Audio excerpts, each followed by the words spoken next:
احتمالاً پیش خودتون فکر میکنید که بازیگرای مورد علاقتون هیچ وقت هیچ خطایی ازشون سر نزد و پاشون به دادگاه و بازداشتگاه باز نشده. اما باید بگم که به شدت در اشتباهید. اگه شما هم مثل من علاقه دارید با یه جنبه دیگه از شخصیت اونا آشنا بشین، این ویدیو رو اصلاً از دست ندین. برای دیدن این ویدیو لازمه که همین الان روی دکمه عضویت کانال یوتیوبی لنز بزنید.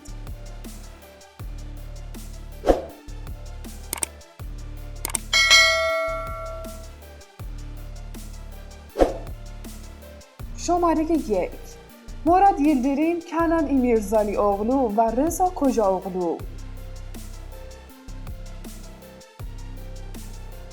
چند سال پیش یه پرونده مواد مخدر تو استانبول سر و صدای زیادی به پا کرد و تو جریان اون تعداد زیادی بازداشت شدن که بین اونا اسم بازیگرای معروف مراد یلدریم، کنان امیرزالی اغلو و رضا کجا اغلو چشمک میزد. اونا توی پرونده مشترک به جرم مصرف و فروش مواد مخدر بازداشت شدن. بعد از تحقیقات زیاد کنان و مراد از جرم فروش مواد تبرئه شدن، اما به خاطر تشخیص مواد مخدر توی خونه‌شون به 10 ماه حبس محکوم شدن و چون این حکم کمتر از 1 سال بود با جریمه مالی و 5 سال تحت نظر بودن پرونده بسته شد. ولی پای رضا بد جوری توی این ماجرا گیر بود و اون به جرم پخش و فروش مواد مخدر بین بازیگرا مدتی و پشت میله‌های زندون گذروند. شماره 2: ابراهیم چلیکال. این جریان مربوط میشه به وقتی که ابراهیم چلیکال برای گذروندن تعطیلاتش به سفر رفته بود. اون تصمیم میگیره به یه کلاب شبانه بره، اما اونجا اتفاقات بدی افتاد و اون با چند تا جوون درگیر شد و پاش به اداره پلیس باز شد. ابراهیم یه شب تا صبح رو توی بازداشتگاه گذروند، اما خوشبختانه صبح آزاد شد. شماره 3: جان یامان. گویا جان یامان سر فیلمبرداری یه فیلم از دست بازیگر مقابلش سلن سویدر عصبانی میشه و یه فنجون رو به سمتش پرتاب میکنه و این باعث میشه سلن دیگه تو اون فیلمبرداری شرکت نکنه و جان رو به دادگاه بکشونه. جان به جرم توهین محکوم به پرداخت جریمه نقدی شد و یه جورایی اون فنجون چای واسه جان 830,000 لیر آب خورد.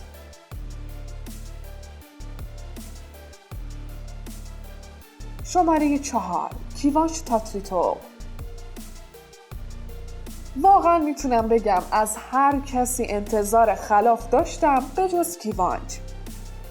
حتما شما مثل من تعجب کردین، اما باید بهتون بگم که این بازیگر معروف به جرم فرار از مالیات بین سالهای 2012 تا 2013 و استفاده از فاکتورهای جعلی تو اسناد شرکتش کارش به دادگاه کشیده شده و دادستانی براش مجازات 5 سال زندان رو درخواست کرده که البته هنوز دادگاه اعلام نکرده که کیوانچ گناهکار تو این قضیه یا نه.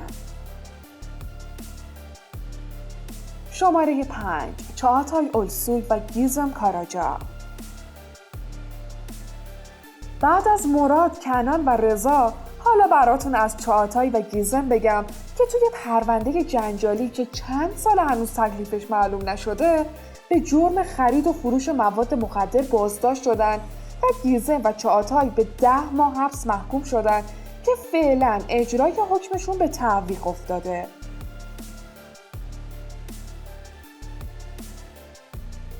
شماره 6: طلعت بولوت.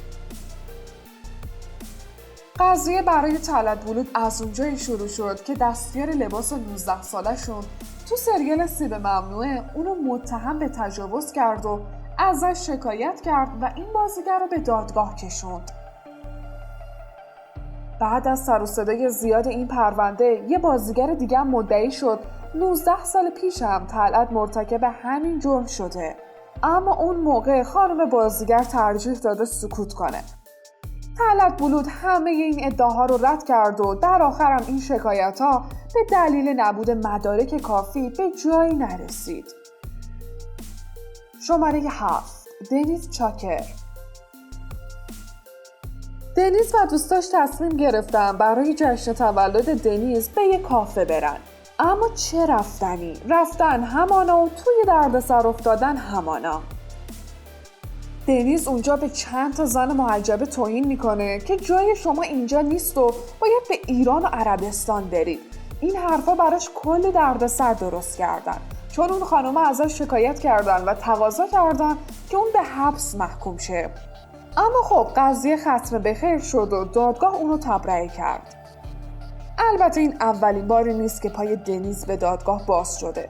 اون چند سال پیش هم به جرم رانندگی در حالت مستی بازداشت شد و گواهی نامش به مدت 6 ماه توقیف شد.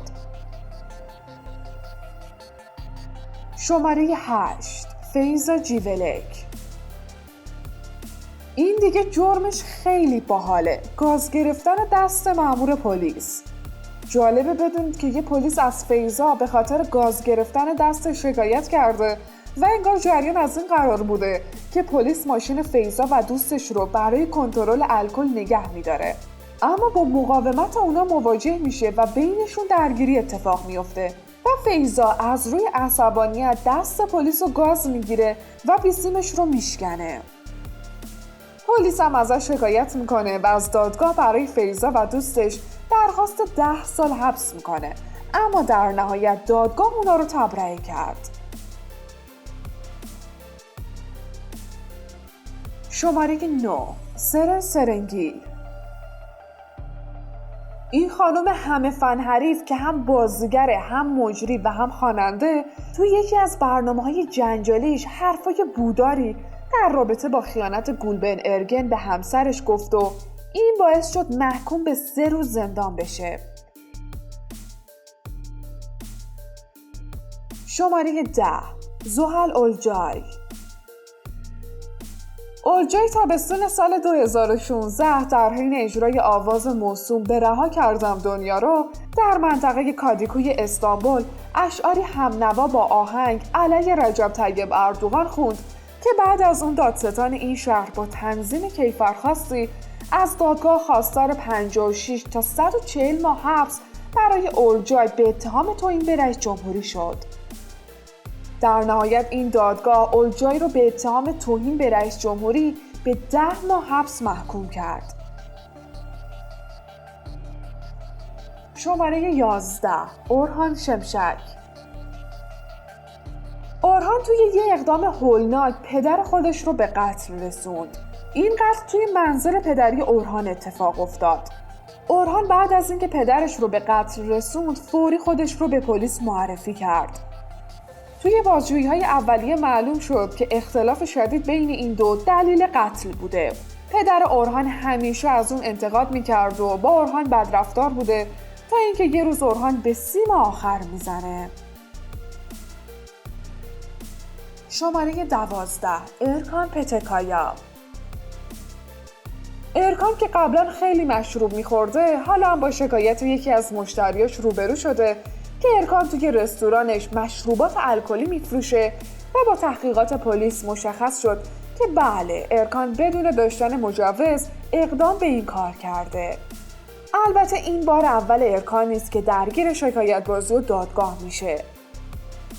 اون چند سال قبل هم سر یه سریال با نورگل یشیلچای به مشکل برخورد و هر دو به هم اتهامایی در مورد توهین و آزار و اذیت زدن و از هم شکایت کردن.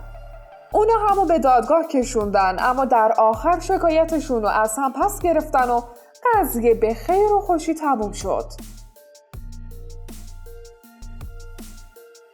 شماره 13. اوزان گوون. اوزان گوون در حالی که در آرامش مشغول بازی تو سریال بابیل بود، خبر خشونت و کتککاریش علیه دوست دخترش عین یه بمب توی ترکیه ترکید. حتی باعث شد از ادامه بازی توی اون سریال هم اخراج شه. قضیه از اونجا شروع شد که دوست دخترش با انتشار عکسای خودش که به شدت زخمی و داغون شده بود، گوون رو رسوای عالم کرد و با یه عالم مدرک اونو روونه دادگاه کرد. البته که گوون هم بیکار نشست و اونم از دوست دخترش شکایت کرد. حالا منتظریم ببینیم که قاضی برای جفتشون چه حکمی میبره. شماره 14 یوردر اوکور. بازم یه مجرم دیگه تو زمینه حمل مواد مخدر. این دفعه متهم کسی نیست جز بازیگر نقش دادستان معروف تورگات تو سریال کارادایی. یوردر تو فرودگاه قبرس به جرم حمل مواد مخدر دستگیر و بازداشت میشه و خیلی هم زود به جرم خودش اعتراف میکنه. دادگاه هم اونو با جریمه نقدی 100,000 لیری و شرط عدم ارتکاب مجدد جرم آزاد میکنه. خب نظرتون در مورد این بازیگرا چیه؟ اصلا فکر میکردید که اونا هم درگیر اینجور مسائلی بشن؟ ما رو دنبال کنید تا هر روز با یه ویدیوی جالب و جنجالی شما رو کلی به هیجان بیاریم.